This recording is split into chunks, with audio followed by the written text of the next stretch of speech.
সুলতান সাহেব বাড়িতে আছেন নাকি? বাড়িতে কি বিয়ে শাদীর আয়োজন চলতেছে নাকি? আপনার গত 6 মাসের বিদ্যুৎ বিল বকেয়া রয়েছে।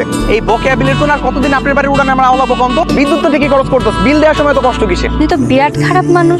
আপনার মতো লোকের চাকরি দেশে কে? আমারে কে চাকরি দিচ্ছে এটা আপনার না জানলেও চলবে। এই যে আপনার বাড়ি থেকে বের হয়ে যেতেছে, সুন্দর মতো লাইনটা কাটে দিয়ে যাও, আর তারপর আপনি আরামসে বিয়ে করেন। এরা তো ঠিক মতো বিদ্যুৎ বিলই দেন, আমি এ বিয়ে করতে পারবো না। মামা চলো। ওই চলো। আপনার জন্য আমার বিয়া ভাঙছে আর আপনি আমার লাইন কাটতে আইছেন, আর যেন এই এলাকায় না দেখ। চাচি কে রে আপনি? এনে কি করেন? আমাকে চিনবা? আমার বাড়ি পাশের গ্রাম। কারেন্টের মিটারের সামনে খাড়া কি করতেছে? দেখলাম মিটারটাতে লাইট জ্বলতেছে খুব সুন্দর, তাই ভাবলাম একটু দেখে যাই। লাইট জ্বলা দেখ। ওরে বাবা, পুরকে পরে বিল লিখতেইছো। আরে ধর। এইবার মতো বাসে দাও, আল্লাহ ইলাহা ইল্লাল্লাহ সুবহানাকা ইন্নী কুনতু মিনাজ জালিমিন। এই দাঁড়া। সুলতান সাহেব কই আজকে বাইরে আছেন? পুলিশ নিয়ে আসি, লাইনটা কাটে দিয়ে যাই। এই কেন না? এতক্ষণ কইছিলেন? আর ওই যে আপনার দাদা ওটা কই? সাদেককে দেখান। দাদি আমার কাম কি? আপনি আবার ওরে উঠাইছেন কেন এর উপরে?